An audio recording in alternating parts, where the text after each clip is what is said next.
I live right now in Flatbush, it was different just 7 years when I moved here.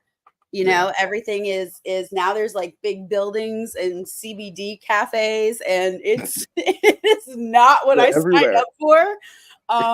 But you know, and I hate to be like the white person that moves into the neighborhood like, oh, everything's changing, gentrification, but it really, you know, shit's changing, and it's Yeah. you know, some for the better, some for the not. I'm going to talk more about Brooklyn, but first of all, I'd like to say everything we're going to talk about today is consensual role play. We are adults. Everything is for people 21 and over, and it's consensual. We're adults. This is America. It is 5/26/2024. I'm proud to be an American, to express myself freely in a safe, sane, and consensual way. Don't judge. It's not sexy. And ladies and gentlemen, oh, I am so lucky. We are so lucky to be here today. One, two, three. The match is on. Let's get ready. Please bow down, everybody. Show the utmost respect. Give your flowers to the magnificent Katarina, the Dom Cat Pierce. Say hello. Thank you so much. Thank you for having me back. It's been so long since we actually got to sit down and talk, so I'm really excited for this. So, like always, what's inspiring you these days? Oh, like I said, it's been 3 years. Honestly, through all the negativity that is happening in the world at this point, creating beautiful art, creating escapes for people. You know, they say that I think it was Audre Lorde who said that rest and self-care is revolutionary, and being able to take ourselves out of our activism and have moments for ourselves and moments to care for ourselves and our community are so important. So just kind of creating those spaces and creating that art, you know, with like-minded people who prioritize consent, decolonization, and the uplifting of queer voices. Stan Vladimir says, "Greeting, Miss Katarina." Well, greetings, Stan. It's been a while since we talked. We caught up a little bit. I had a liver transplant. There's COVID. The woman who was my caretaker passed away. I'm living a whole new life now. So what has happened since last time we spoke? Whew. Since COVID, man, COVID really did change everything. COVID really did bring us more online.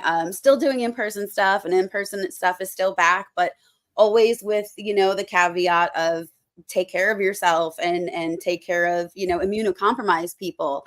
I know we're going to talk about my wrestling party, Surrender. Yeah. And, you know, I caved to peer pressure in December, and I got rid of our COVID protocol, and we all got the viddy. All of like a whole bunch of us got COVID.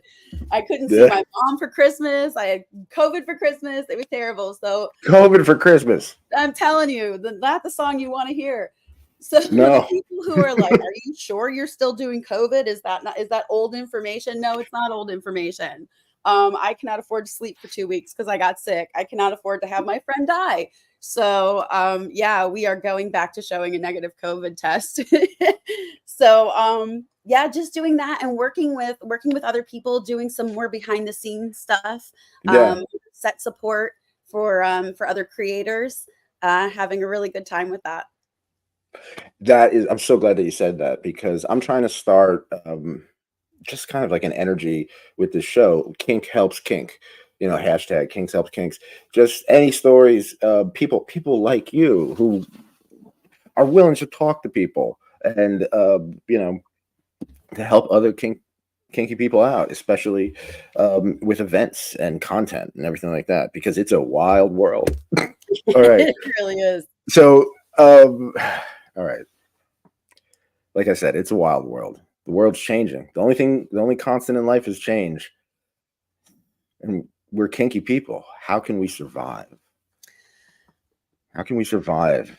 You always have such good questions. You always have such good questions, and it would be such a good answer if I feel like I had it. The only thing I can say is that we really gotta stick together. You know, if you don't like someone, if they're not your people, keep it moving. If your values align with them, keep them close. Those are your people. But in general, just love your fellow human, because there's people who really just don't. And I'm not saying, you know, love conquers all, because that's naive. That's very naive. And closing your eyes and wishing really hard doesn't change draconian laws, or, you know, a perverted and not in a good way system. So really just, you know, understanding that we're all humans, there's good and bad. You got to protect Yeah. yourself, but also, you know, find your people and move with those people and uplift those people. Speaking of survival, you're making a guide. What is the SW survival guide? Please tell us all So, about that. yes, the sex work survival guide. When I started in sex work, I was definitely not new to earth. You know, I was in my late 30s. I was not new. But there's still a steep learning curve. And I'm incredibly privileged, you know, white privilege, cis privilege, able-bodied privilege. But coming out unscathed is really a near impossibility for most people. And you know, our learning process can involve, you know, physical or psychological damage, arrest, death. But trying to find information, and like not just, you know, how to wield a flogger, right, or how to lick someone with a whip. You know, things like screening clients, like that kind of stuff is always behind a paywall, because it's difficult with censorship laws, and also we're busy. We're busy, you know, like our Yeah. time is money, our time is important, and we're trying to all just survive. But I didn't come into this job a rich woman, and it made no sense that you had to learn how to pay to put safety in place. So I wanted to find a way to create something that gives you kind of everything that you need to know on your first day of the job. But for free. So that's where the idea came from. And I went to my friend, Tiana Glitosaurus Rex, and I was like, hey, I have this idea. What you think? And with her and another producer, we put together the first sex work survival guide, which was a 2-day online event with it was amazing. It was sponsored by Pornhub. We had 3,000 people come through on the weekend online. We had BIPOC Collective was a huge help. BIPOC Collective helped you know, help find people for our panels and for our speeches. And Jessa Jordan wrote our press release that year. Like they were such a help. And they helped get that conference off of the ground. And then after that first conference, Tiana and I were like, let's keep this going. And one of the speakers at the first conference was Sandrine, also known as Dr. Ash Dark, who is a tax goddess and the HBIC at DITA Inc., an alternative tax firm for alternative industries. And we all decided, like, let's just make this a nonprofit. So we created the nonprofit, and we do speaker series where we kind of break out the themes from our bigger conferences. And you know, we had Dr. Awad come talk to us about, you know, new things in medicine that, you know, are pertinent to us, you know, monkeypox, you know, all that kind of stuff that happened, online safety, in-person safety, content creation, laws, legislation, how to, you know, talk to a cop, how to, you know, be a parent and do porn and deal with all of the things that you got to deal with in those things. So we just, you know, continued that. So our first conference was like how to survive. And our second conference was more like how to thrive. Let's get our business going. And now we're like, okay, you're making some money. What you do with it now? What am I supposed to do with this? No one ever taught me how to budget. No one ever taught me how to deal with this, you know, and especially for people trying to escape poverty and trying to escape a poverty mindset, learning how to recreate and reframe your relationship with money is, you know, it's really a feat. It takes a lot of unlearning and Yeah. relearning. Let me um and let me put it this way. People like understanding money is sexy. And it can be kinky. Money can be kinky. It's a mhm, part of kink. So get your mind right, get your money right. As Memphis Bleak says. exactly, yeah, What I thought, check this out. What about this? I don't understand why this isn't a thing. Dominatrix accountants during tax season, like seriously, like I will do, and if you're, I will do. My books will be balanced. I will. I know, right? You need that lifestyle dom, that one that really just, and that's the thing with money too. People are always like, oh, money, it's kind of like a tricky area with people, Mhm. fin dom. It's the ultimate power dynamic, If it weren't that important to you, Yeah. you wouldn't get that upset, would you? And speaking of money, get 15% off all items at Locked in Lust with offer code YKF. There you go. I'm locked up right now, everybody. Oh Um, yeah. yeah. Oh, I don't. I have my fun. Trust me. I know you That'll be do. I great. know you I'm do. so thankful. All right. Ooh, Stan Vladimir has a question. Stan, Oh, ask very me. good question. Stan Vladimir, for people who want to visit a sex worker, what are the red flags to know? Red flags in a provider. I don't want to sound classist and be like, they have to have a website, because that does take money to have, but it does help to do your research. Check out if they have ads up. Check out if they have a website. What's their social media presence? Are they body, or are they talking like a real human? Look to see if they have content. What kind of content do they do? How do they act on screen? Is that in line with your values? Um, a lot of red flags. There are standard red flags, but there are also red flags for people depending on the kink, right? I mean, initially being like, pay me right now. That might be a red flag for, a typical femdom, but somebody who does findom specifically, that's what you're getting into. So you really have to do your research ahead of time to check those red flags and trust your gut. The red flags that are most important are the ones that are in your belly that say, like, something doesn't feel right. Listen to your gut all the time. Your gut is what keeps you safe. Definitely. Listen to your gut. Wise words. Listen to your gut. Listen to your gut. Cat Scratch Studios. You have a fetish production company I that do. specialize custom clips. Yes. So I was reading a lot of reports from universities, and that they're saying that like Sissy Hypno, for example, is making a lot of sissies thinking that they could be stars on the internet, and they create content and stuff like that. Now, and so a lot of people are just starting to create content, create their own content, which is cool, which is fine, Mhm. which is great. I actually really like the homemade. I mean, look at the show. Like, seriously. Let me ask you this: what separates your content from the others? Um, I can only tell you what makes my content mine. I don't want to say that, what I love and what I Okay, put even into better it. way to put it. Even better Yeah. way to put it. Yeah, What makes is I film what I love. I film what I'm genuinely having a good time doing. I love that. Everything Love that that. you see me do on camera is stuff I love. Even when I film with other producers, I've done some stuff that is not typically the Domcat brand, like being tickled, or, I love doing giant tests. I found that I love with other producers doing giant tests because they come up with some really cool post-production stuff. But that's what, you're always going to get trash talking, gum snapping, Yeah, Domcat. So what makes mine is that I think you can really tell that I actually love what it is that I'm doing, which is and why that I'm shines working hard through. at it. And there's nothing worse than seeing bored porn. You know, It's Right? like, Like dead eyes, like all runs do. eh, Yeah. oh, I'm pegging this person. Oh, great. Did I leave the iron on? Right. So, all right. So you have a lot of content, and you have like, it's really impressive. It wasn't always that way, obviously. You got to start somewhere. So, what are some lessons, some hard lessons that you've learned in with Cat Scratch Studios? Some hard lessons I have learned. I mean, you really don't need that much when in terms of like,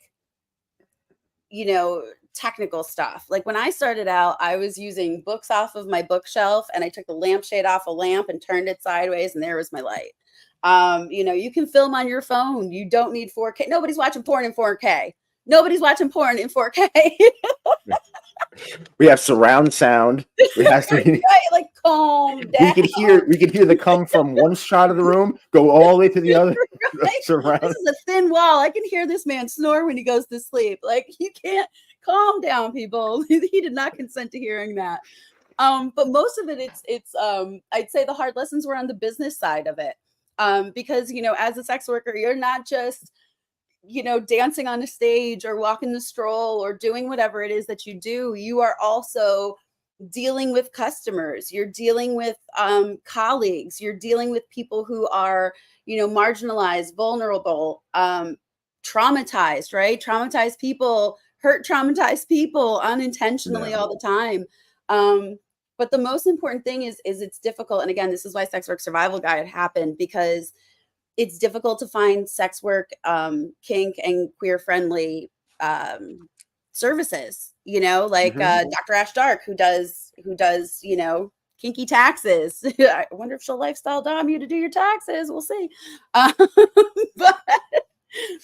there are I think people. a lot of people need that. Yeah. Make me do my taxes. Business idea. This is an inspiring show. I'm telling you, we're going to come up with so many business ideas. But there are people who say that they're there to help. They co-opt the language of, communities. They co-opt the language of consent. They co-opt the language of community, of therapy, right? They co-opt all the language, but they're not actually there. They're there to get their own quota. So, really work on finding those people, because the most damage I think that has been done to me in terms of my business has come from those outside sources that, I needed to contact in order to further my business in some way. And it always seems to come with a price. Now, what are, we got through some of the questions actually that I had planned for this. So that's good. No, it's great. You answered it. I have the sissy narrative. I want to be locked in chastity, sissified by you, and forced to make content. How do you react to this? So do you get like men or specifically like sissies coming up to me like, force me to do this, put me on, do this for me, peg me and get me on the internet and do blah blah blah. How do you react to that? Fuck you, pay me. Listen, I know forcing is a thing. And it is fun to, especially with, I do a lot of physical domination. We'll talk about that. That is my thing. But I prefer a willing submission. I prefer, that look in their eyes when they just give over. And true submission decenters you and centers me. How can you be of service to me? It's great if you want to be a sub. And I know that you mentioned, people who start and they, want to be stars and stuff, but know your place. Know your place. There's a reason. If you are engaging if you just want to do a fetish and you even engage in power dynamic, that's fine if you don't identify as a sub. But if you do, know your place. Center me. Be giving you something that you love is not a punishment. Know your place. Oh, that's a good quote too. Giving yourself something you love is not a punishment. I'm always collecting quotes, All right, that's great. Oh, that's so good. You're a pro trash talker. We'll get into wrestling, but before wrestling, you talk some trash. I do. So the world is. Has the world become just one big wrestling match? It feels that way sometimes. Like politics, I look at the news, it's just everybody's just like, I'm surprised they're not like. I'm surprised, like right in front of the, like in Washington D.C., there's not just a ring and people like start putting masks on and stuff like that. It's like, great, yeah, yeah. Like, I'm really surprised. Yeah, it seems.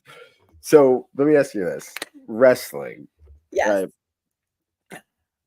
And I've asked you before. I've interviewed it before, but it's been a while. Our answers changed. It's been a while. Let me ask you this: A, what do you love about it? Like, what do you really truly love about it? And B, how has your opinion evolved over the years?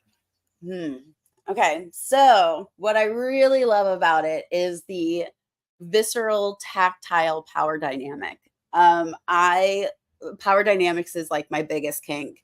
And being able to physically dominate someone. I don't need a flogger. I don't need high heels. I don't need latex. Everything I need is right here. That's it. It came with me. You know, I don't have to put it in a gym bag. I just walk along with it.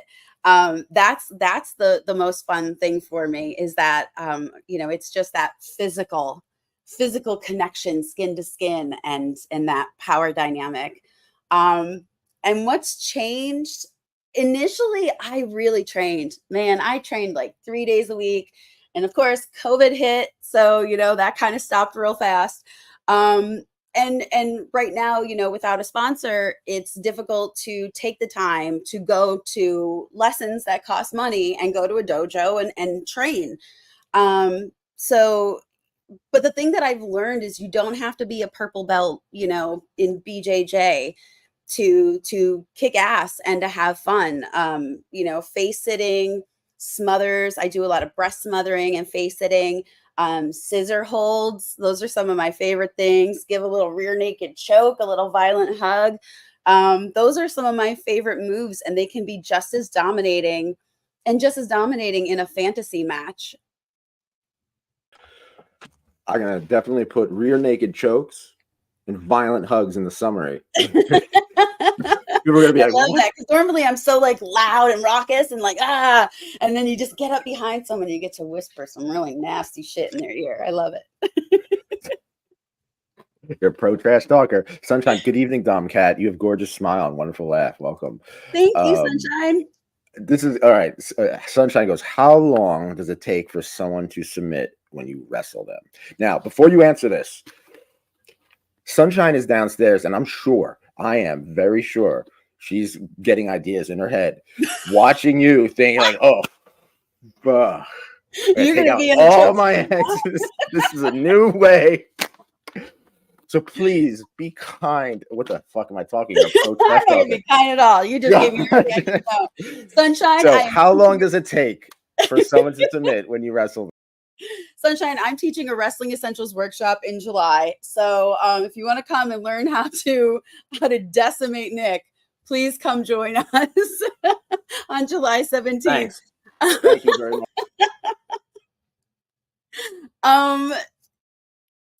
Sorry, I got really distracted by the thought of you in a choke. I am laughing so hard right now too, Sunshine.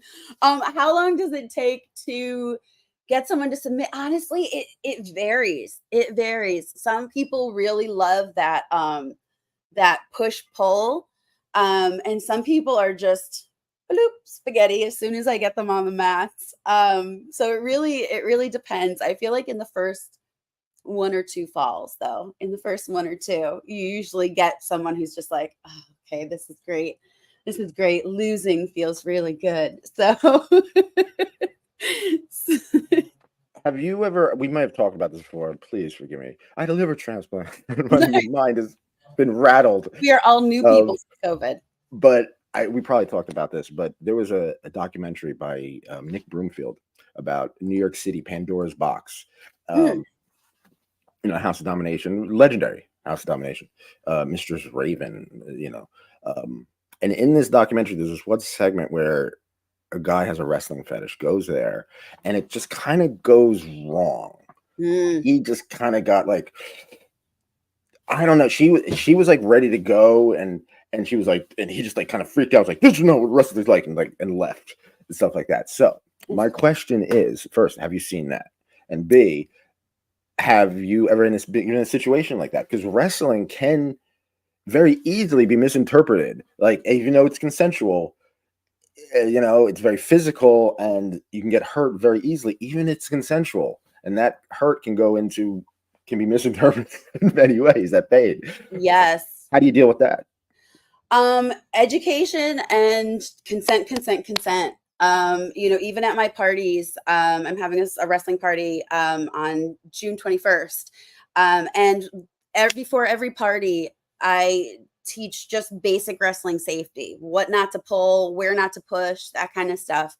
And the thing is, you really have to talk about scene negotiation. So I also talk about consent and scene negotiation right before the party, because wrestling is such a broad term, And people think of it like, oh, fun activity, you know, maybe a little athletic, but they keep forgetting that it's BDSM. You have to have a conversation. If you're not having conversations about the type of wrestling, how hard you want to go, what moves are okay, what injuries you might have, what trauma, including generational trauma, you have that might be brought up during these sessions. If you're not talking about that stuff, it's irresponsible.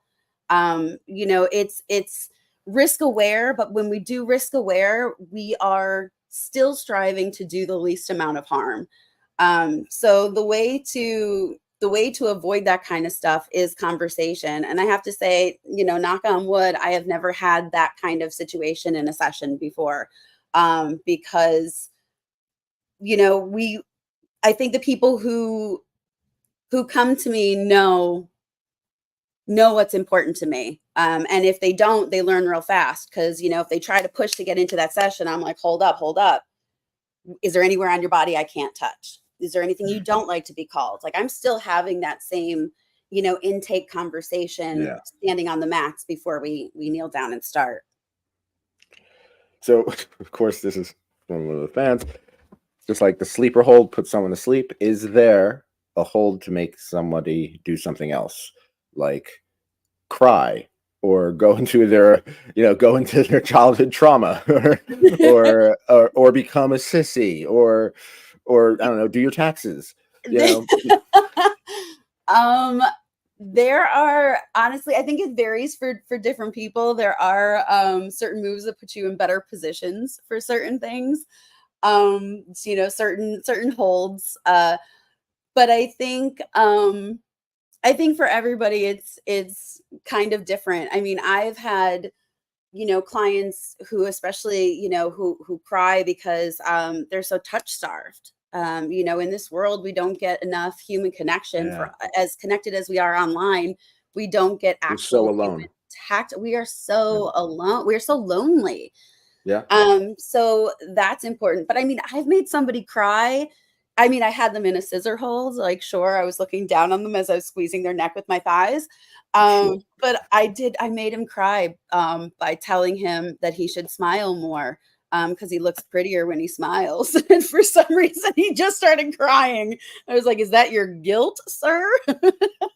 Wow, that is kind of like no one else, because I bet he didn't feel loved ever, like he did, or his smile was never appreciated, That and could also I be could it. understand Yeah. that, you know. Yeah. That could also. All right. So, we have some questions. Mm, Sunshine said, "How long does it take for someone to submit when you wrestle them?" Oh, we did that already. mhm. Oh, we'll get back to the rest. We have some other questions, but have you got any experience being a mommy doms? Asked DL Joey. Mommy dom, that is not one of my kinks. I leave the family play to other people.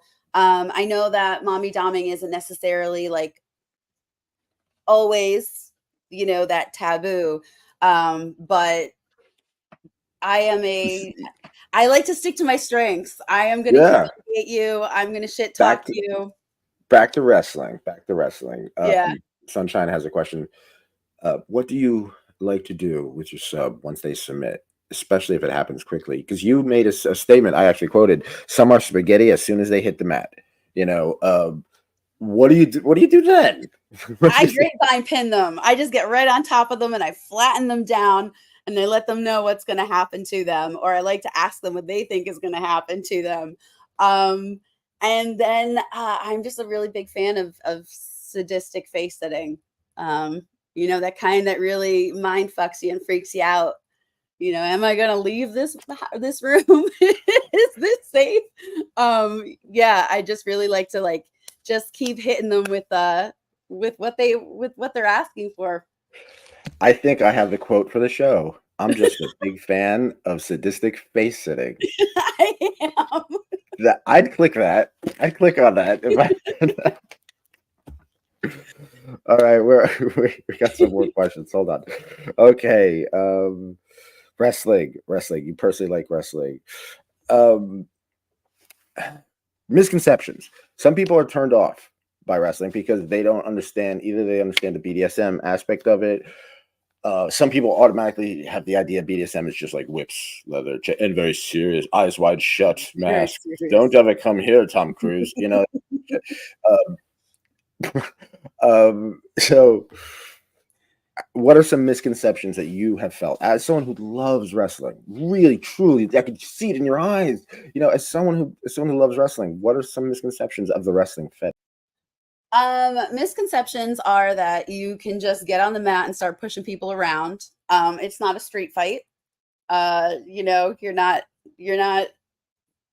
I don't know, fighting for territory. You're at the essence of it, it's play fighting, right? It's the kind of horsing around that we used to get yelled at by our moms for doing in the living room. You know, don't break a lamp.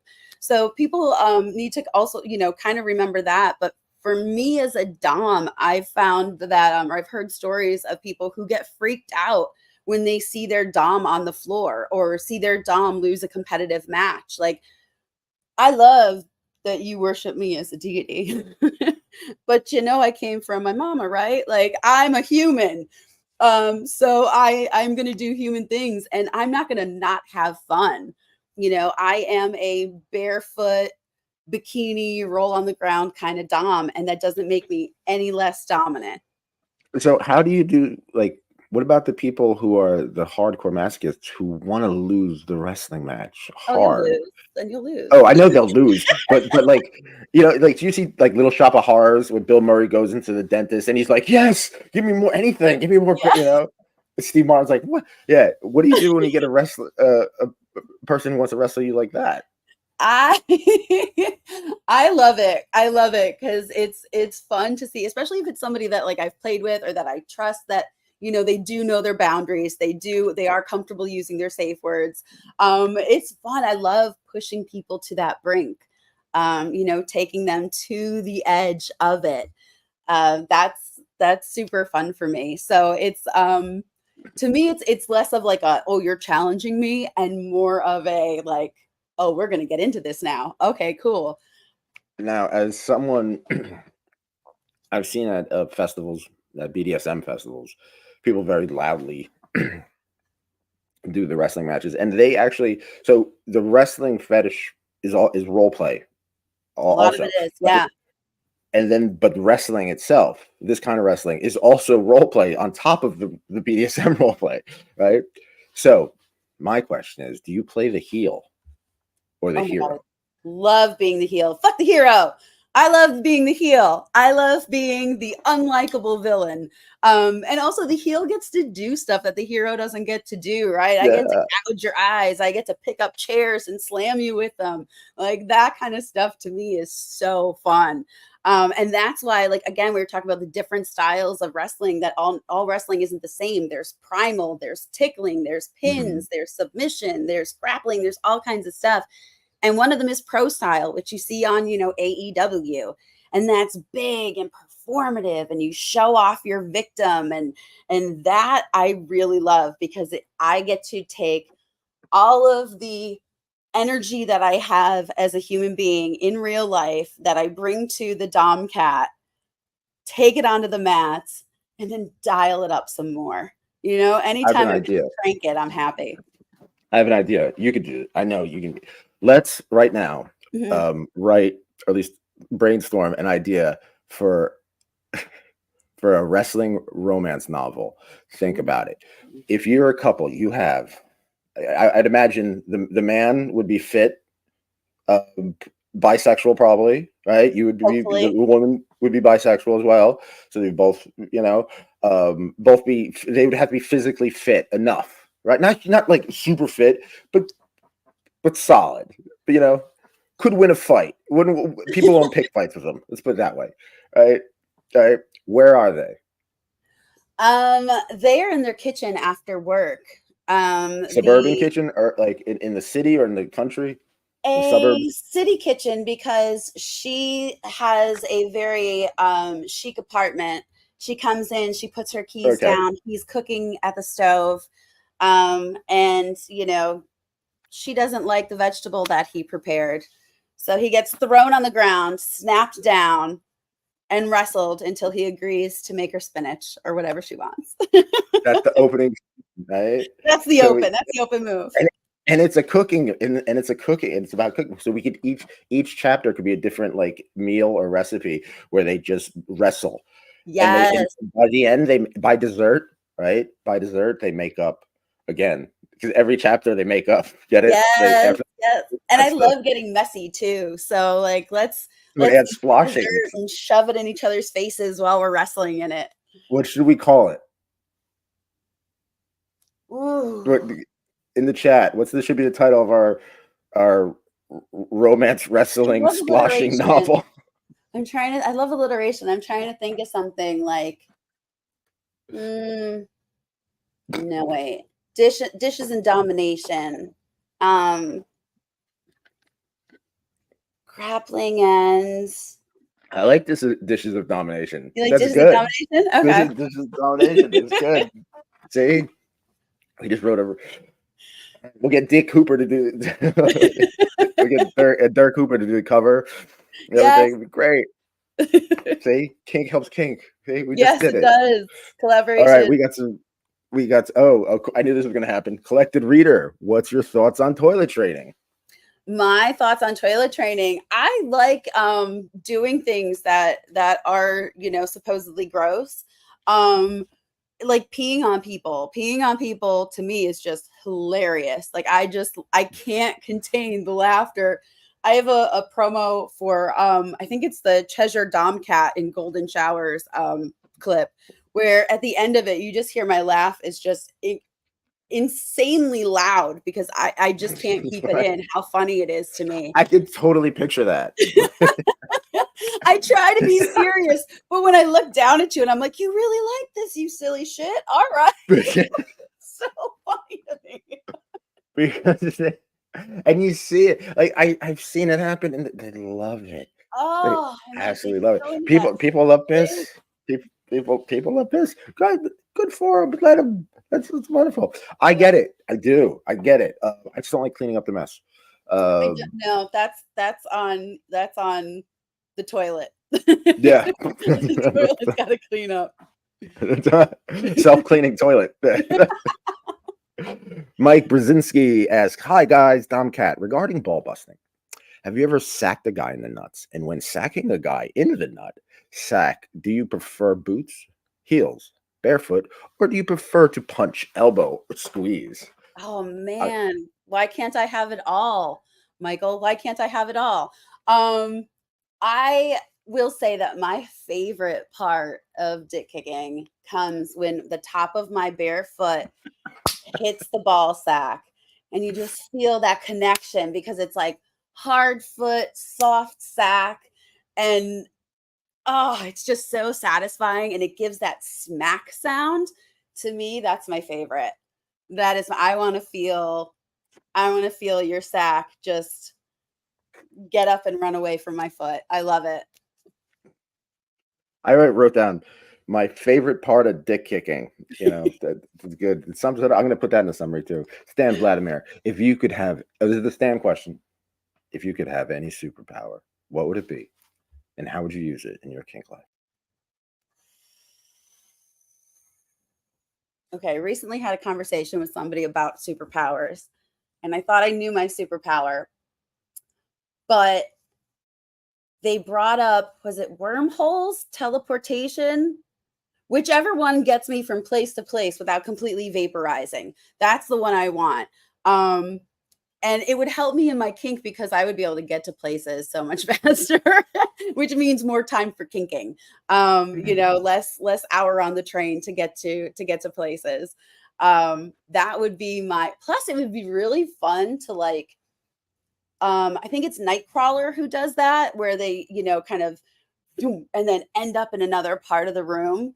Like that would be really fun if you're trying to like box someone and just like disappear when they're trying to punch you and just watch them like fall on their face as you just like reappear and laugh at them from another part of the room. That to me would be really fun.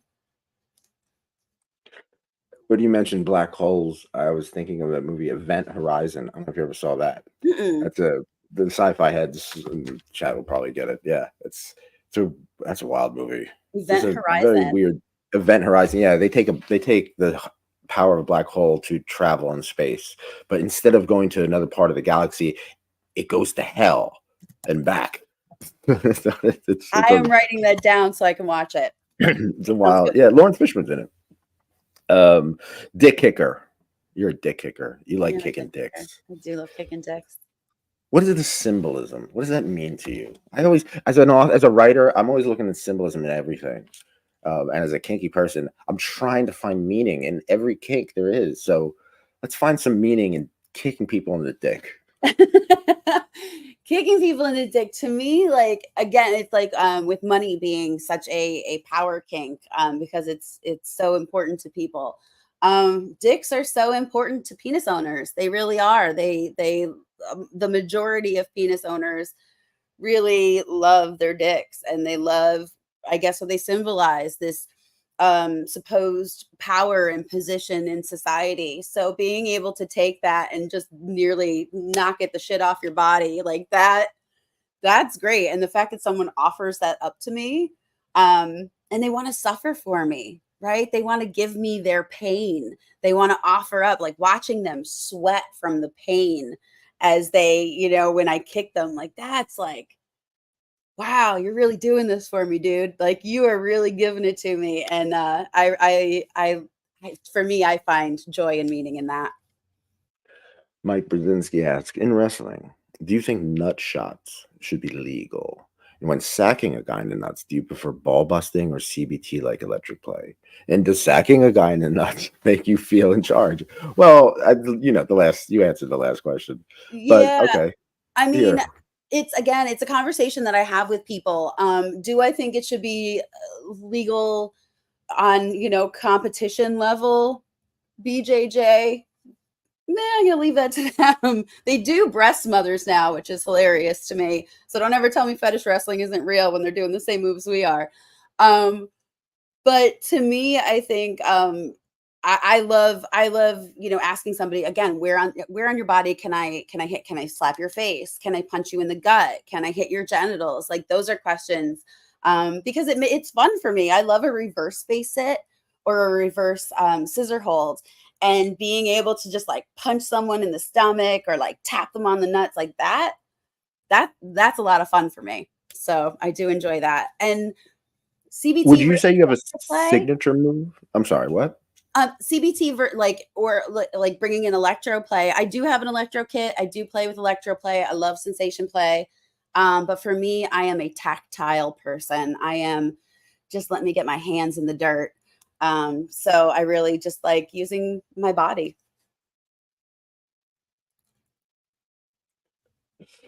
All right, we have play the heel. What about movies? There's movies about wrestling. I love movies. Yes. Recently, there's the wrestler. There's the Mhm. Iron Claw that just came out. I just Um, saw that. that's on Amazon. Just came out. It's on Amazon Prime. I think, or Netflix or Hulu, one of those. But yeah, I don't know. One of the I did see something, I have, But because I did see yeah, it. it's like out. Yeah, the wrestler, the Iron Claw, Foxcatcher, and all that stuff. I But haven't seen Foxcatcher. so, what is there any kind of media, TV show, movie, or anything about wrestling that kind of inspires you in bed? In BDSM when it comes to the wrestling fetish.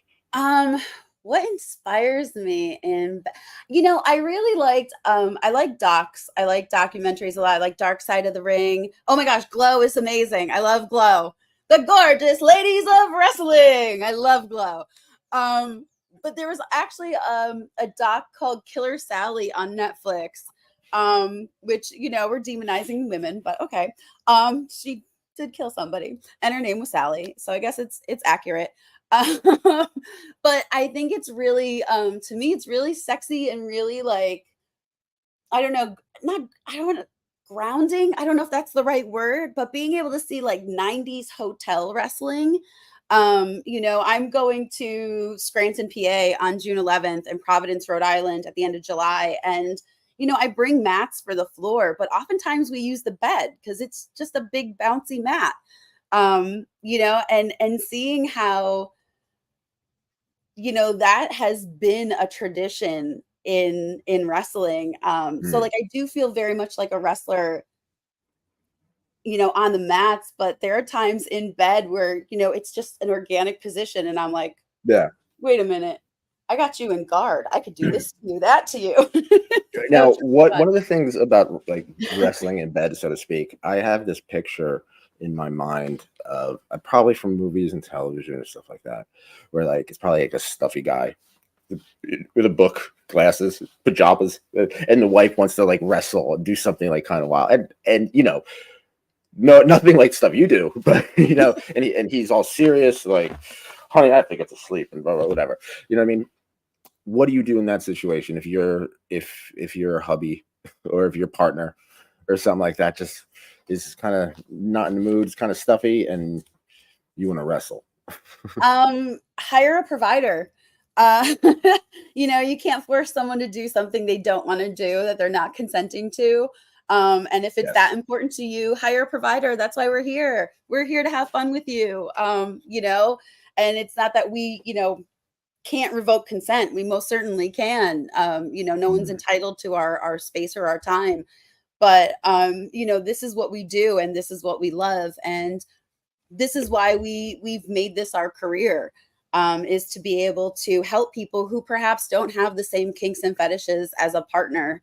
I've had clients ask me, how to bring this up to their partner, how to, start talking to their partner about their different kinks and fetishes. And it really just comes down to communication.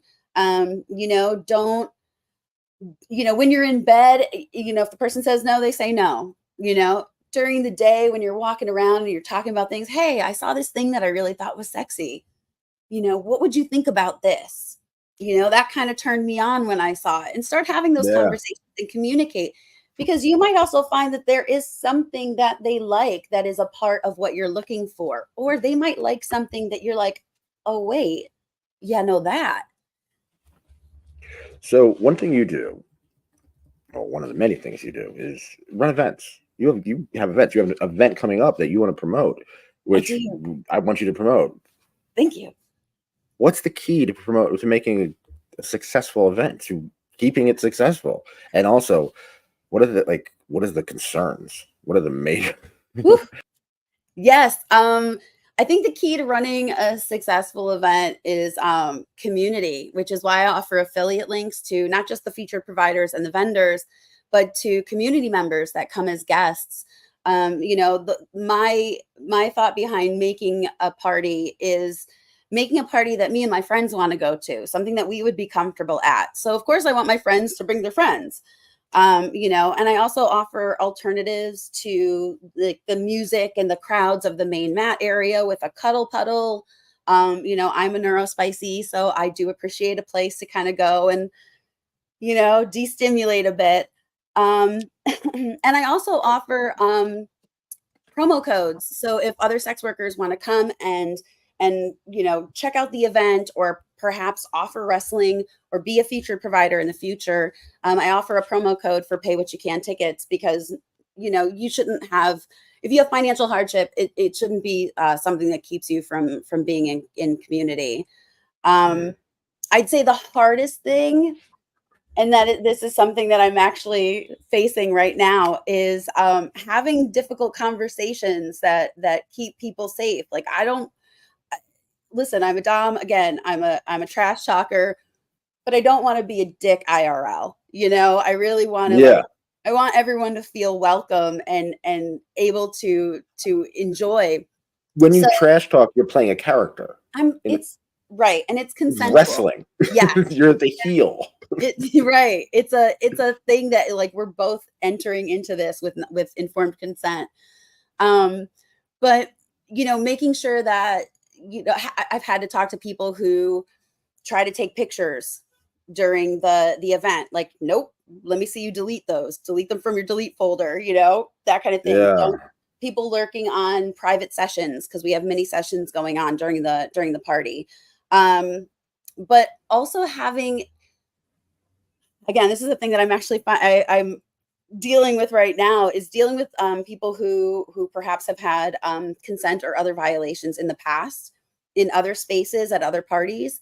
And when Mhm. they express interest in being a part of surrender wrestling parties, I kind of have to have the conversation with them like, okay, where's your position on this? What have you done since then? Looking to see if trying to not being the determiner, because I don't want to be the gatekeeper. And of course, if I'm not the person that was harmed, I can't say when enough is enough. But being able to talk to someone in a way that they are able to open up about, any accountability or education that they've done, that would make them perhaps, a better fit for the party.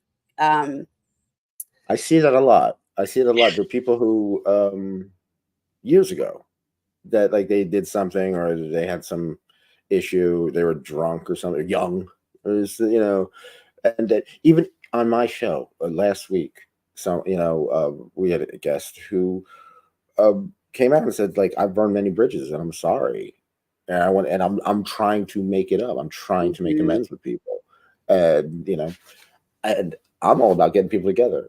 So come on, everybody, come on my show, make amends with this. Use this as a communication device. Chris Bakos says, "Hi, Nick and Miss Katarina. Have a nice holiday. Don't forget to get in your Lear jets this week and come down to DomCom LA." Thank you for reminding me, Chris. DomCom Nico Noir was listed on DomCom. Someone put her on there without her. We had a whole show about it, and she's going to be on tonight at 8 Sunday, YKF Sundays. You're more than welcome to come too. Awesome. Anyone who's been, it's for only people who've been on the show before. Nice. So yeah, you're I'm inviting you right now. Thank you. Events, all right. I'm a raver. I used to go to raves. I Mm, grew up a punk rock kid, came up in raves in New York City in the 90s. I love throwing a party, an illegal party, in a warehouse or something shit like that. And there's a movie called Groove, and it's all about that. And there's this one moment at the end of the event or during the event where you just realize it was worth it. You know, mhm. for you, what's that moment? Um, Toward the end of the party, when people stop by to say goodbye before they leave, which is really sweet because it's like, it's not at my apartment, but like it's so lovely because it is like a house party with wrestling mats. So it's like this sweet little like host guest moment. And just hearing how much fun people say that they've had. I even Yeah. overheard the last time I overheard somebody say, I really didn't know what this fetish wrestling party was going to Mhm. be, but I saw that it was gay. So I was in and I was like, yes, thank you for noticing it's gay. Like, we have, when it comes to providers and anything that I can do, people who teach the workshop before the party, BIPOC cutie poc to the front. So we are definitely gay. I mean, you can be straight, cis het, whatever you want, but you're definitely going to see some rainbows. Definitely want to talk about that more, but the burning question on everyone's mind is how do you start a cuddle puddle? Mm. Well, I'm gonna be honest. I'm gonna be honest. Our cuddle puddle is also the 420 smoke room, so I think that helps. Um, Yeah, we there's one room where you get to smoke in the event, and that's it. Everywhere else is edibles. Um, but or BYOB. The last few parties, we had this wonderful human named Sir Nick, Wicked Sir Nick, who is an wasn't artist, me. singer, wonderful, wonderful human. And they were kind of the guardian of the cuddle puddle room. So, they would just be themselves and just welcome people in. And, they would be there with their, plus one who enjoys some cuddles. So I think also just seeing people cuddling and connecting and having someone who is, and unfortunately Cernic is not going to be with us this time. It is going to be sadness, but I still believe in the power of the cuddle puddle. A sad cuddle puddle. You have to bring happiness to the sad cuddle. Crying, hugging. That's what this couple does in our romance novel. They bring happiness to sad cuddle puddles. Yes. They're heroes. They're super. Stan, give them a superhero power. See, we got a book going. We we can got make we got a whole millions. series. We're ready for the trilogy. 50 Shades of Grey doesn't have shit on us. Nothing on us. Rogue 3 says, Miss Katarina, your smile is like the smile of Hannibal Smith of the A-Team. A lot of teeth playing with my mind. You are so sexy at your feet. Why, thank you. Right? And Chris Bakos is welcoming us to the LAX Hilton. Hey man, if you're supplying that room, I just might show up at a DomCon. All right, you like humiliation. You are a humiliatrix. I am indeed. What was the last thing that either you did or you saw that was impressive? That you did that you're like, damn, I impressed myself, or that you saw that you're like, damn, I've never seen that before. Humiliation. That is very, humiliation is tough because a lot of things that are super humiliating are public, but there are a lot of public things that are going on without the consent of the people that happen upon them. So that public humiliation is a little bit difficult. I've been told that my humiliation style is more eloquent than usual. Interesting. I don't know. I guess it's just the way my brain works, and I'm very verbal. No, I can see that.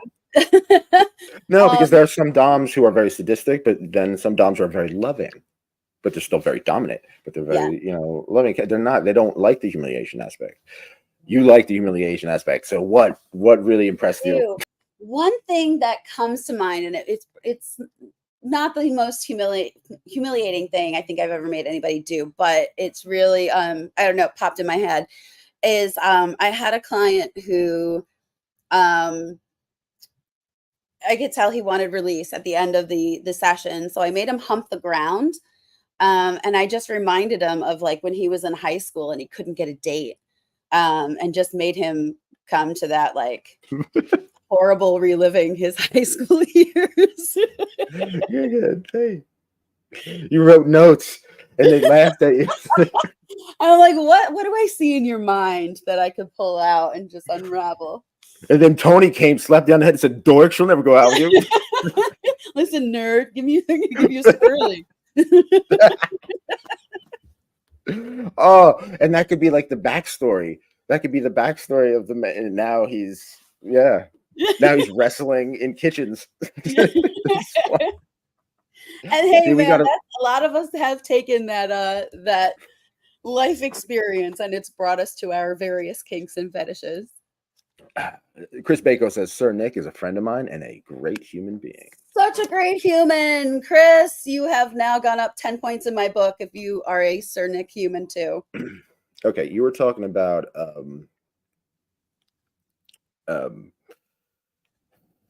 gay culture, how everything's gay. I love gay culture. I'll say it. I'm proud of it. Your kinky friends, Nicholas Tanek. In these political times, there's a lot of hatred.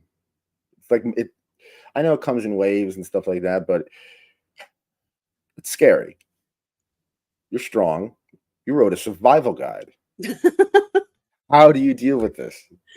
Honestly, I have cis privilege. I think I have a little bit of queer imposter syndrome because I come across straight oftentimes. A lot of my clients are men, and again, I am attracted to and I love all genders.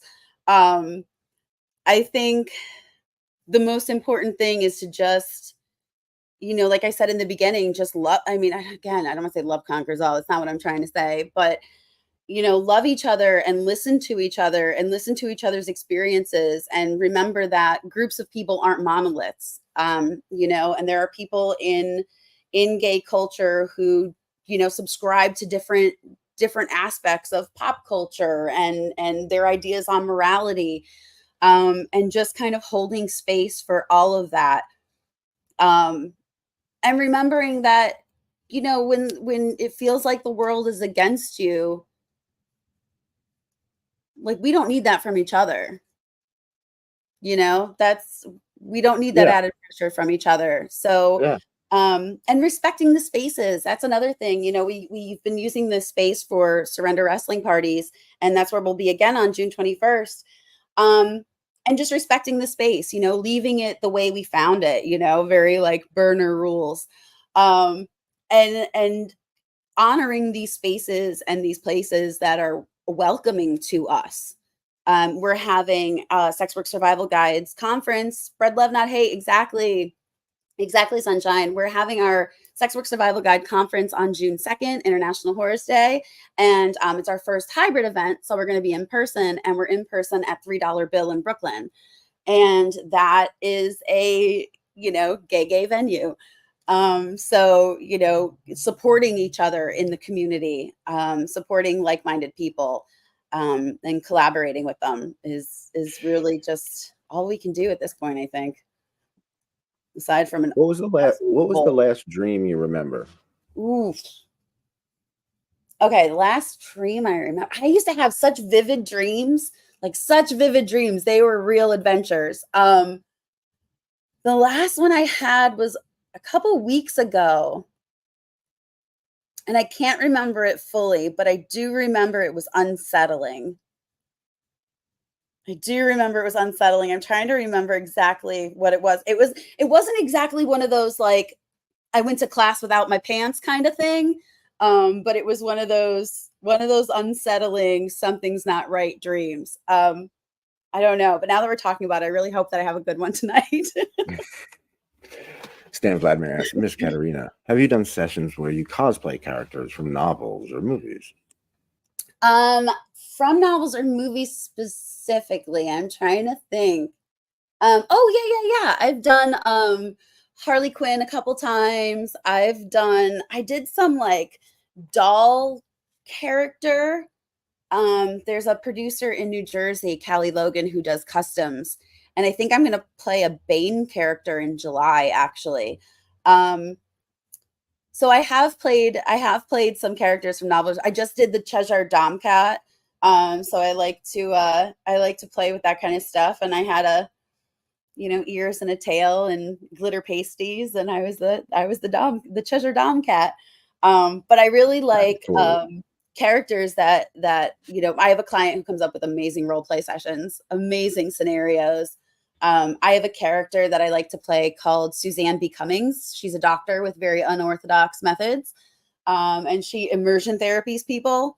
So if you are afraid of butts, she will face at you. If you are afraid of boobs, she will make you worship. And if you're afraid of feet, you just might get a foot job. So I like to also create my own characters.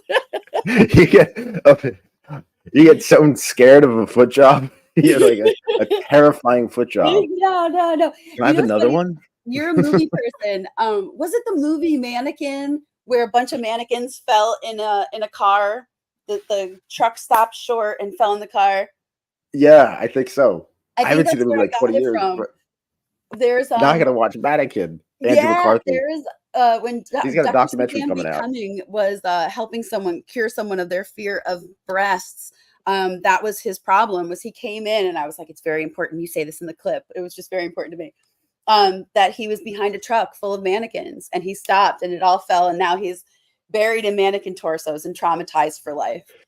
So, is it safe to say that this probably happened? I mean, you lived a pretty wild life, but I just have this image of you, of someone who's scared of ass, and it's like that's your dream come true. I want to terrify you and use my favorite asset. Yeah. So, anybody out there, if you're scared, if you're terrified of Oh ass, no. make the Dom cat happy Please don't put that ass on my face. and conquer your fear. Get your face sat on. Help me help you, baby. Help me help you. Let's talk about face sitting. Yes. Shout out to Goddess Nix, who loves to sit on faces. Oh, I would love Um, to go to a Goddess Nix workshop. I can't wait. so, like other things like ball busting, I always ask this question too. I'm a writer. KCB, who I just interviewed, said face sitting is a privilege. You know what I mean? Some people don't look at it. Some people look at it like punishment. Some people look at it's all perspective. Mhm. What's your perspective on face it? I think the people who ask for face sitting are definitely not people who dislike it. So I don't think they're really boo-hooing under my butt. Um, it is a privilege. It really and we play with punishment, fantasy punishment in in porn and fetish. Um and we talk about, like, oh, you didn't do this, so I'm going to sit on you. And yeah, that is part of the fantasy, but whoever's under there is really liking it. I will say though that it is slightly punishing when I'm on the losing end of a wrestling match, and I do end up having to have a fellow session wrestler's face upon or ass upon my face. That is not something I enjoy. So it is punishment for me. But I would say for the majority of people who are seeking out face sitting, it is certainly not a punishment. Although, trust me, I can make it feel like one. I like this quote. I don't think they are boo-hooing under my butt. That's a great quote. That's a really good quote. Thank you. I was a writer in a past life. Stan Vladimir asks, what are your thoughts on medical play? And which part do you enjoy the most? And what style do you prefer? The old school medical play versus the modern one or sci-fi? Mm. I am not trained enough in medical play to do it in a session. But that is definitely something that I've been looking to skill share with other DOMs. Um, I would definitely, for me, I think, bring it into the sci-fi realm. I think that would be really fun to play with. Um, implanting alien eggs or, extracting or doing anal probes. That kind of stuff. I love it. PD asks, what are some of the most humiliating things you have done to a slave or a sub? Well, my honorific is Domina, not mistress. Um, I will say you've joined us late, PD. We've already talked about this. we Gotta just rewind. gotta rewind.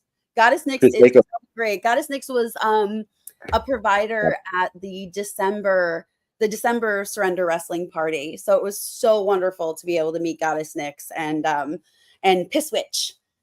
Pisswitch was also there.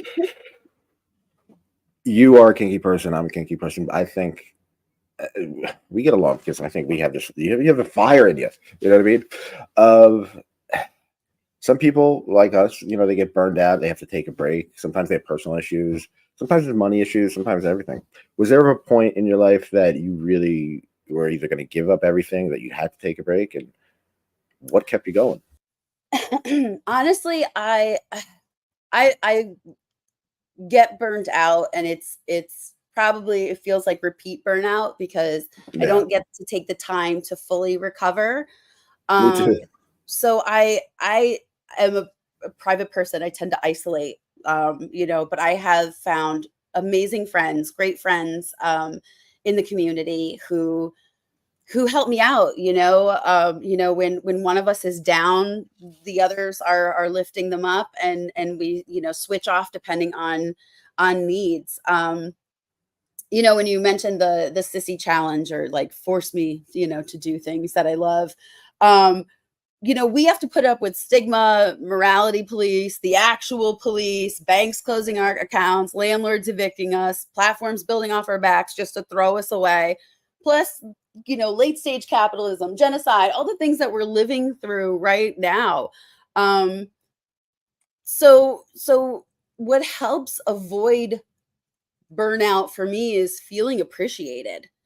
Mm, It's like, listen, I get yeah, it. It's a recession. Times are tough.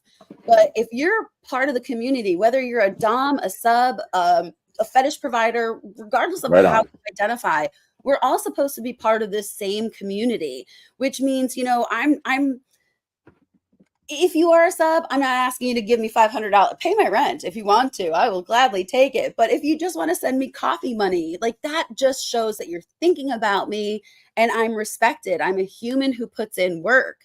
And exchanging goods or services for this imaginary concept we call money isn't easy for any of us. Yes, hashtag kink helps kink. But don't penalize us further for a broken system that, we're not consensually a part of. Yeah. We were all just kind of. I also look at it this way, that, kinky people, we're maligned and hated in many ways, misunderstood in many ways, and that causes problems and anxiety for everybody. We need to stick together. We need to help a kinky person out. Don't, in other words, you don't have to dox people. You don't have to, give people a chance. Let them, and especially people have the frenzy. New people, they have the frenzy. Oh my God, this is a new world. Yes. This is a new world. Oh man, and they're annoying. They're really annoying about it. But they're excited. And we were all excited too. Beautiful. Absolutely beautiful. Yeah. Be patient. Have a laugh in your mind. Like, don't make fun of them in front of people unless they're really into humiliation. But yeah, and that's the thing too. It's also free, even in a recession, to mind your business. If it's not for you, it is free to mind your business. Just keep it moving. Costs nothing. Minding your business is recession proof. Actually, sometimes it can be very profitable if you just mind your business. It can be so profitable. Having said that, there are certain things that you definitely should. Exactly. We were all new to kink once. We were all new to kink once. I would love to talk about sissification, because a lot of people in the news, especially in the political news, I see a lot of I don't want to say the right, but let's say very fervent religious people who are saying that the kink world and the queer community is taking your masculinity away, and they're turning men into sissies. And they see the sissy porn, sissy hypno, stuff like that. I guess they don't realize that this is role play. It's consensual role play. I guess they don't realize that. I guess they didn't think. I don't know. Right, maybe. like they left imagination station back in their childhood.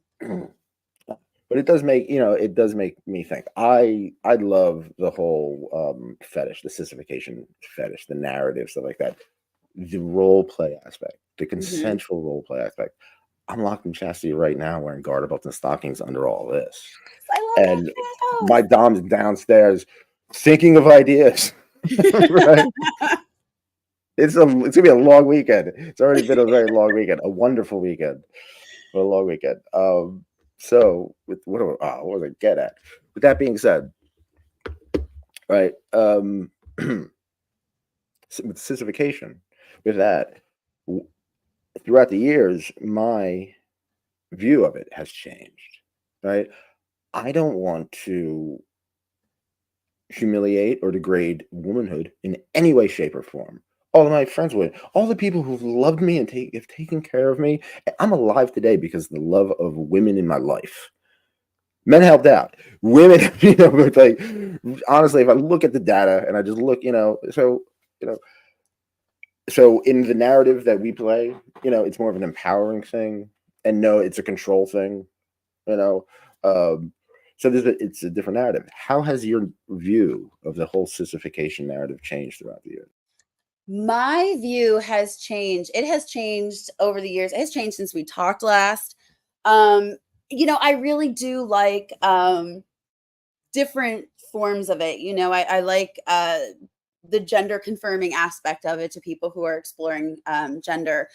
And when we talk about stealing masculinity, I mean, that's such a colonized view of gender. Gender was never binary. That is a tool of white supremacy and the patriarchy, and the idea that anything aligned with femininity is lesser than is just misogyny. And that's why a lot of like homophobia is based in misogyny. But I attended a class by an incredible Dom that we both know. I actually just visited when she was on when they were on your podcast last time, the Commandant from Texas. Yes, shout out to the Commandant. Awesome. We did. And everybody, please check out Depeche Mode for Dungeons. It's a Commandant and Nico Noir and myself, and we go through the whole discography of Depeche Mode, and Ooh. their stance is that Depeche Mode should be played in all dungeons around the world, and that's their political stance. I'm here for it. I'm not That's against their it. argument. Yeah, it's a really great. I'm really proud of it that we did that. That's, Really you know fun. what? That's inspiring a new playlist for sessions. I have playlists for everything, and that's inspiring a new playlist. Oh yeah, yeah. But the Yes. and it's not just like, sissification, feminization. There's so many aspects of it. There's bimbofication, dollification, all of these different ways of looking at it and people expressing themselves. And for a lot of people, it can be humiliating, or it doesn't have to be part of a humiliation kink. And I mean, femdom in and of itself is taboo because of the twist on the societal norms that put women down. So at this point, and I think it is because of the commandant's class that I've been rethinking a lot, and more into like the going back to the exploration part of my journey with sissification and feminization. I'm for me, like I'm a switch. I'm just a kinky person. I personally enjoy just the touch, the textile, the texture of it. Mhm. The encasement of it. That's why I like vacuum beds and straight. I used to make straight jackets when I was a kid for fun. I don't know, just a kinky person, right? Yeah. I wonder if you would like Zentai. Have you ever tried Zentai? Oh no, I've heard of it. Oh Ooh, I just had a wrestling and Zentai event where people got to try on Zentai suits. They are full body stockings. Everything is covered. It zips down the back. And it's like gloves, feet, face, everything. And you are encased completely in fabric. wow, that probably feels awesome. But Yeah, what it's about really like fun. I just had a liver transplant, so I'm not the most muscular these days. I'm working out, I'm trying to give it. My belly's kind of. I'm All trying. bodies are kinky bodies. All bodies are That's kinky true. bodies. All bodies I'm can glad you said that. wrestle, can kink, can do that stuff. Venus and furs. Rogue 3, Venus and Furs from Velvet Underground is better than Depeche Mode. I Ooh, totally agree. 100%. I love the Velvet Underground. Yeah. Don't tell that to the I was gonna Commandant or say Nico shots Noir, though. fired. Don't tell that to them. Like what you like. But yeah, I love the Velvet Underground. PD asks, do you enjoy domestic servitude, Domina? If you do, what are some of the unique experiences you have, including domestic servitude?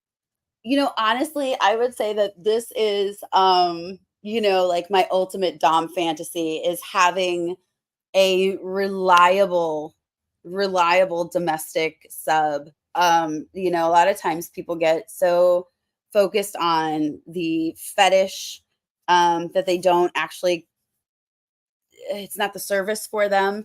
So it's like, if I have to rewash my dishes after you do them, then this was not for me. You did not do this for me. But I will say that I love a better world through female domination. So some of the experiences I've had, I've had someone come over that is a friend of mine, and we had a little session, and they bottomed for me for an online workshop that I did, and they also brought my stuff to the laundromat and did the dishes after I made us dinner. Those are really wonderful experiences when it gets to be someone that I've spent time with, and have created a connection with. Again, better world of female domination. I have had a service sub I take myself to the laundry, take myself to the laundromat, and I made him hold the door open, and he had to get up every time a woman walked in or out, and he had to get up and open the door and smile and say, "Have a good evening," every time. So just knowing that they were taking the lesson and making the world a better place was And you're not extremely forcing satisfying for kink me. on people. By doing that, you're not like forcing kink on people. You're not telling them like, "Oh, I came 3 times this morning." No, Have a right? good day. Yeah, they're not really part of that scene. They're just part of the good deed that this person is doing. Okay, so you said ultimate kinky fantasy. That's one of the questions that I have. Ultimate kinky fantasy. Now, let's say you are contributing to this world in a major way, the female-dominated world, female supremacy. Right? Let's take it a step further. You have endless resources. You can do anything you want with whoever you want, anywhere you want. What do you do? Endless resources. Oh my gosh. I know me, and I know that I would just give all my money away. I am really bad at when I have money, I just want to share it with everybody. I definitely would be somewhere warm. I would definitely be taking a lot of vacations, and I would be hosting a lot of dinner parties. I would be my friends would be over, and I would be making us meals and having us all together. Like, to me, that is the ultimate, being able to share it with the people that I love. That is honestly where all my money would go, travel and food. I know exactly how you feel. Oh, my heart's with you. That sounds like a dream job, opening the door to amazing, beautiful women. That's a Stan. Thanks, Stan. Yeah, it does. All right. Before we get to the games, chastity, orgasm denial, and chastity. What Mm. are some fun ways to deny people from orgasm that amuse you? To me, I really like the tease aspect of it the most. So I really love when I'm key holding. It's such a turn on to me when I'm key holding and I know how frustrated they are. So when I am planning a scene, I do a lot of pre-production. I meet with whoever I'm going to be scening with, and we talk about our boundaries and our concerns and things like that. But I also write out the scenes, and being a person who was a writer, I guess that still kind of makes me a writer, even though I don't write, but I still write a little bit. Um, my scenes kind of are a little bit like erotica, the way that I write them out, because I see them in my head like a movie. So I love Yeah. sending scene ideas to people who are locked up, um, or making them send me links to like their favorite porn. Like, go find Hmm. your favorite porn, and then, because I know that they can't do anything about it while they're in chastity. Yeah. But really just that tease aspect of it. I have a book called The Coolest Way to Kill Yourself, and in it, I write about this is all true. Lynn used to lock me up in chastity, send me to work. This is when I was a corporate, guy. Um, and so I was suit and tie, garter belts, stockings, panties, metal chastity device, and I'd have to go into the bathroom and like take pictures with and prove of the date and time and everything like that to show within a certain period of time. And what she would do is she would send me specific porn. Some of the porn is with the people I interview now, which is really funny. But yeah, and I would have to. She would ask me questions like I would have to watch the whole thing, Mm. and then she'd ask me questions like weird, like questions that you would have to like go back and like find out because I wasn't paying attention what color the hat was, like Really stuff. quizzed you on it. I love the attention to Yeah, detail. I'm surprised I didn't have to write essays or anything like that. Like a book report, like you're in school. Did you have Book It when you were a kid in school? Book? Oh no, wait, There was was that this a? program, I don't know, I went to a very small Catholic school for the beginning of my school years, for my primary school, and we had this Book It program, and if you read, like, 10 books or whatever, you got, like, 10 gold star stickers, and then you got a We did personal have that. pan pizza from Pizza Hut. That's what it Yeah, makes me here. think of, is the Book It Make Club. kids make kids read by feeding them a lot of salt and Give me fat that greasy ass pizza. and grease. And So I we was a got voracious unhealthy reader, but so literate children. yeah, I was a voracious reader, but I did eat a lot of pizza. Stan Vladimir asks, when it comes to tease again, denial, how do you make it work where it does have that effect and it's not that predictable? Very good question, Stan. That is a good question. I mean, how do you make it where it has that effect?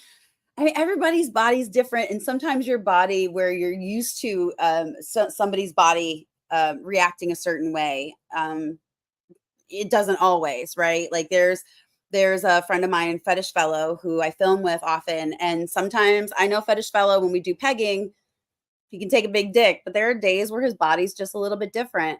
Um, but I think just having fun with it, and when you really do like it, the more you engage with it, the more ideas you're going to get. That's where you start to realize, like, oh, that does turn me on. Yeah. And then, just like we were sitting here and like back and forth, like, oh, this is how I would do this. This is how I'd write that book.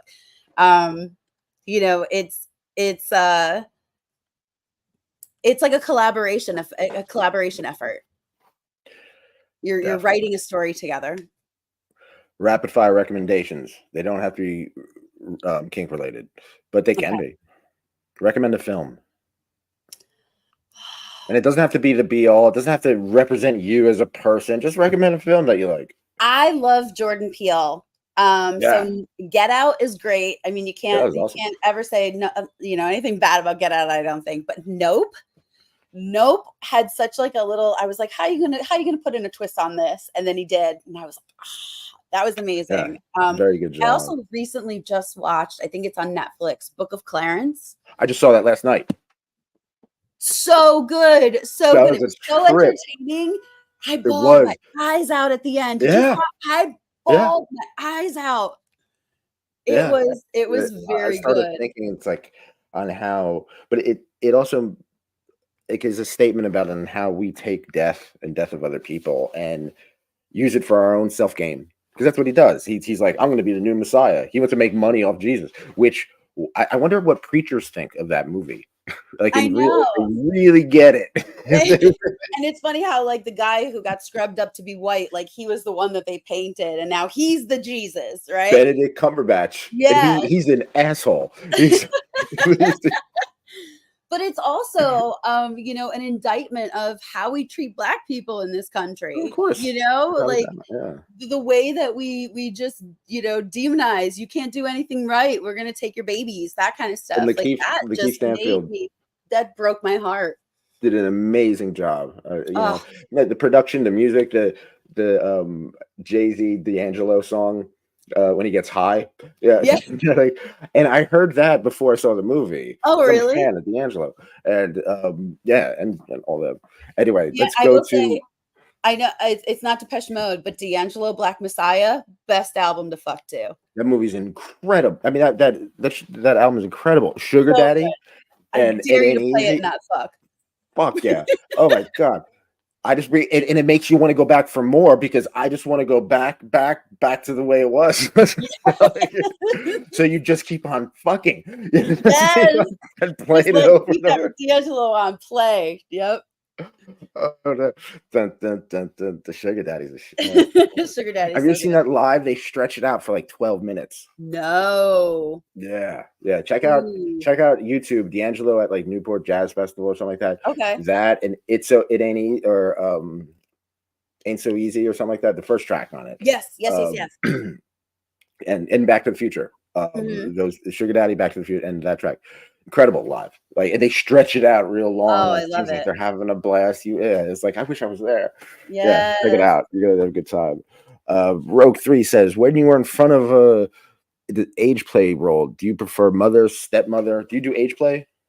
No. I know we discussed this when I talked about how family play is not my Yeah, jam. Family play, age play, and race play are my we're hard still play. recommendations. We got the games to go to, and then we got to go. Recommendation. Recommendations. Yes. Recommend a song, any song. Ooh, I mean, we were talking about D'Angelo, so I'll just say D'Angelo, Brown Sugar. Brown Sugar's a great song. You know what? His version of Cruising is amazing. Mm. Cruising and Capone and Noriega sampled Cruising, that little piece, and they made Capone Bone, the song, which is awesome. They did an incredible job with that sample. Check out D'Angelo and CNN Noriega Capone Bone. It's take you on a ride. And it's all about, yeah, it's about licking pussy.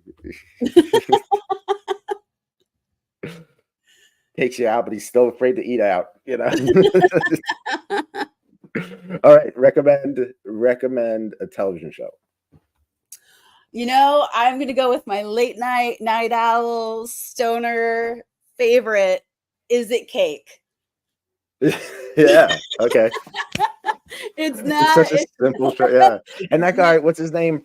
He's in Saturday Night Mikey Live. He's Day. great. Yeah, Yeah. Mikey Day. It's just such a good wholesome show. Like it I'd makes you get that. feel so good. What a gig! Oh my god, that's a great. It's so fun. And Look, he's a all it makes guy, you do is crave cake the whole time, and I'm but it's sure so fun. even him, he's got to.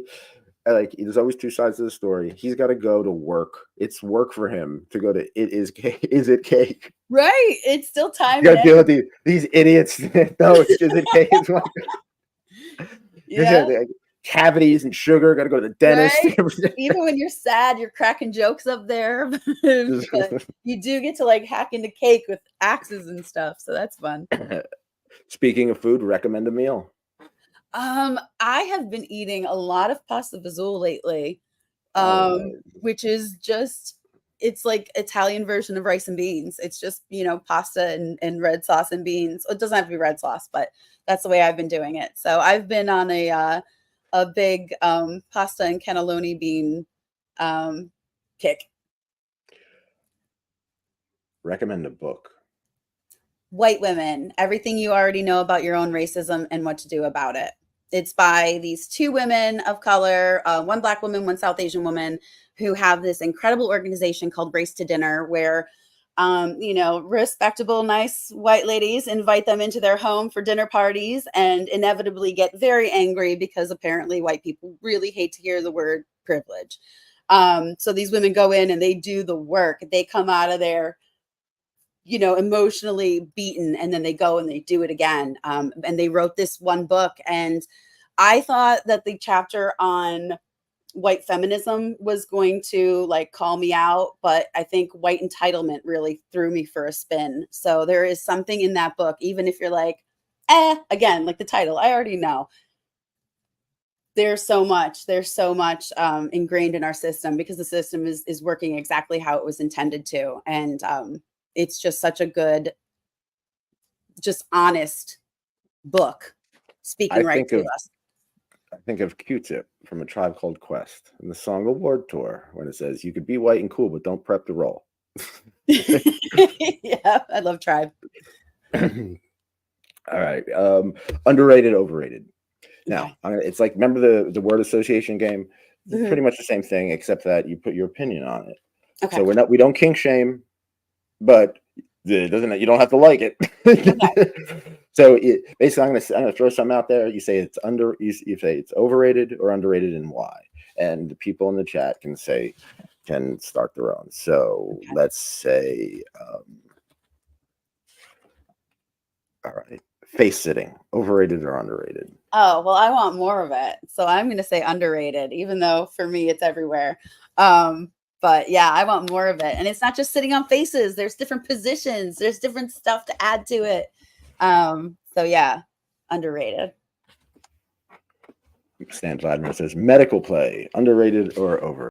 I'm going to say underrated because it really takes a lot of skill and training and talent. And I don't think, I think people are just like, man, stick some needles into people. So yeah, I'm going to say that's also underrated.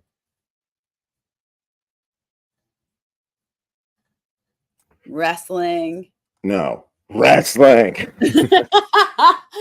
Clearly underrated. It's gaining a little bit more, I think, mainstream popularity, which is part of what Surrender, the wrestling parties, do. Is we marry every time we marry wrestling with another fetish or kink, because they play so well together.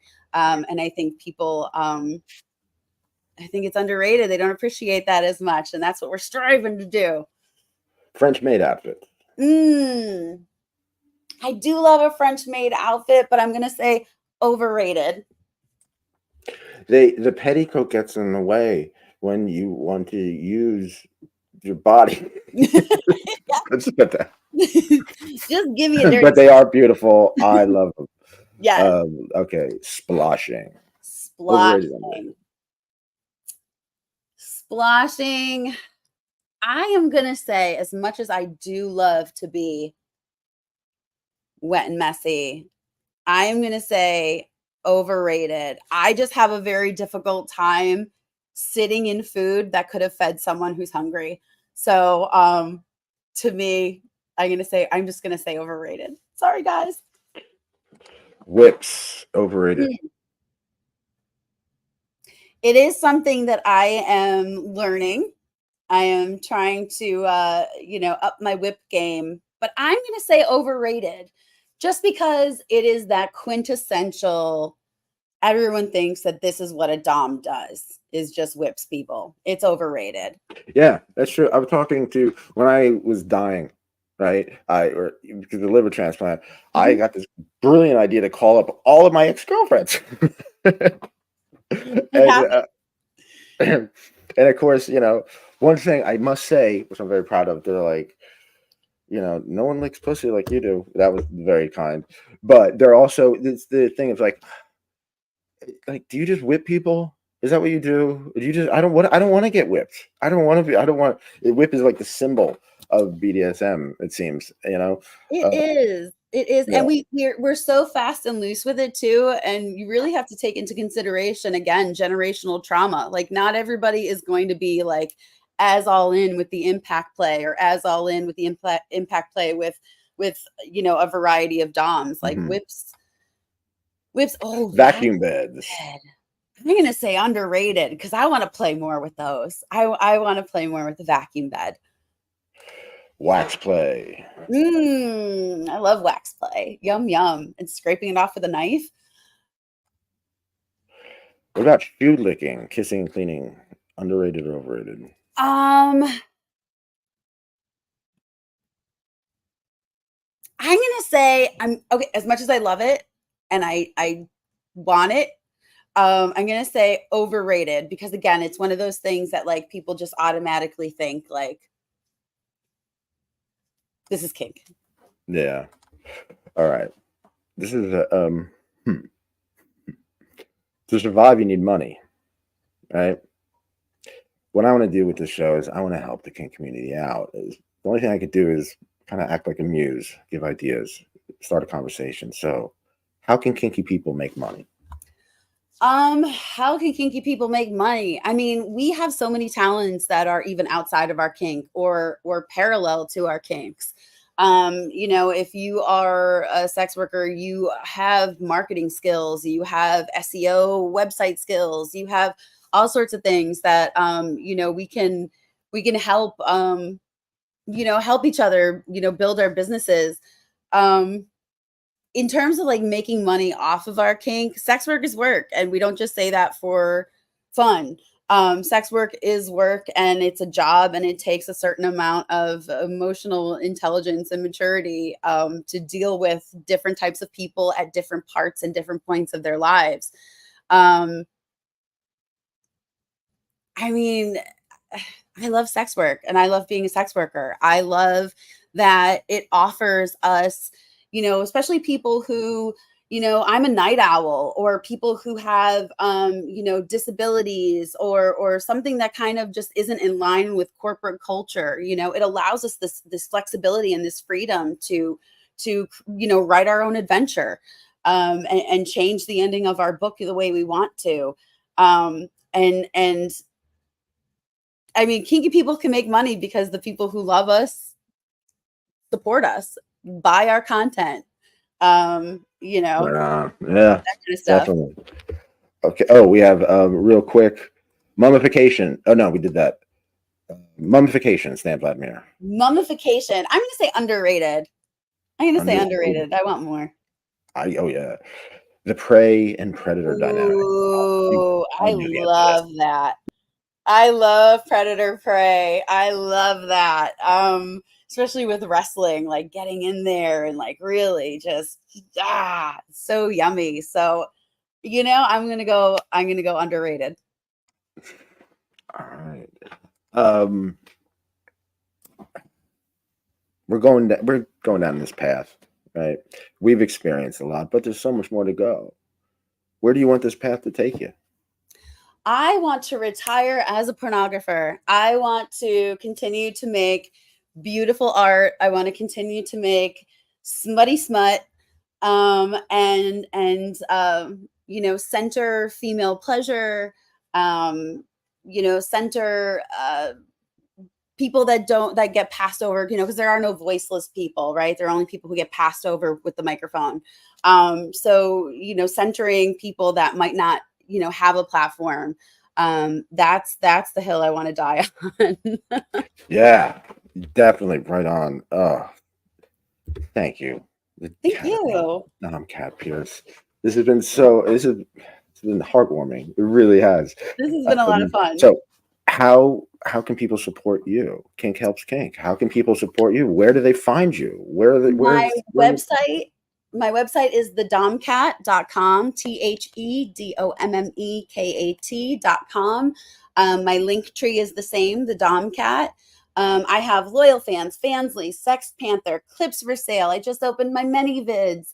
I have so many platforms where you get to get all the good juiciness that I'm bringing to you.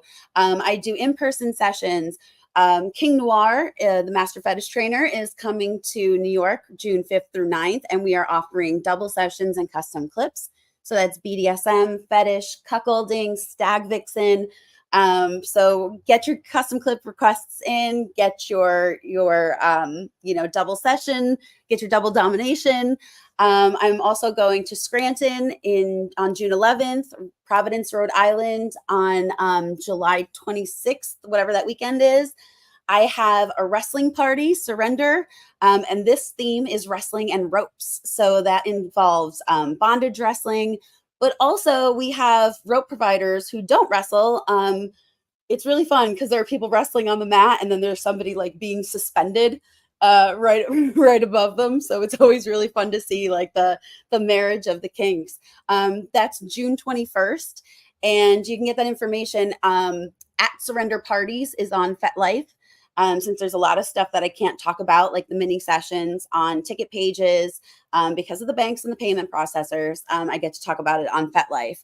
So definitely follow at Surrender Parties on FetLife to get more information on that. That's June 21st. And then I'm having a wrestling essentials workshop.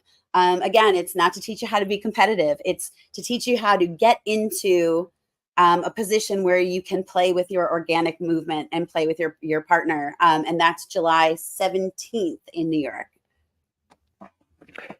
Thank you very much. Everybody, please go to yourkinkyfriends.com. Go to Spotify, YKF, Your Kinky Friends on Spotify. Go to lockedinlust.com. Oh, and I forgot. 15% off. I forgot. Yes. June 2nd, Sex Work Survival Guide. It's free. Yeah. All of our stuff, that's our whole jam, is everything for sex workers and allies is always going to be free. Free. For the Survival people. shouldn't be a luxury. So this year we're going to be in person and online. So if you're not in New York, you can still join us online. We have panels on Fly Me to You and touring. We have workshops on money management, content optimization, self-care. We have so much stuff going on. We have vendors. We'll have a raffle. It's going to be a lot of fun. Join us in person or online. Also, Sex Work Survival Guide is on FetLife, Twitter, Instagram, YouTube. We're everywhere at SW Survival Guide.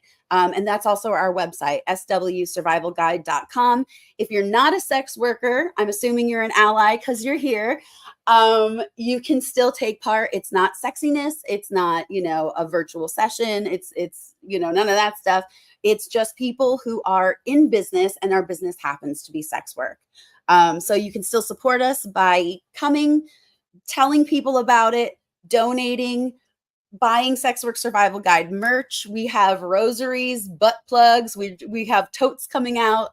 And that proceeds from our merch help support and keep all of our programming free for sex workers and allies, because again, survival should not be a luxury.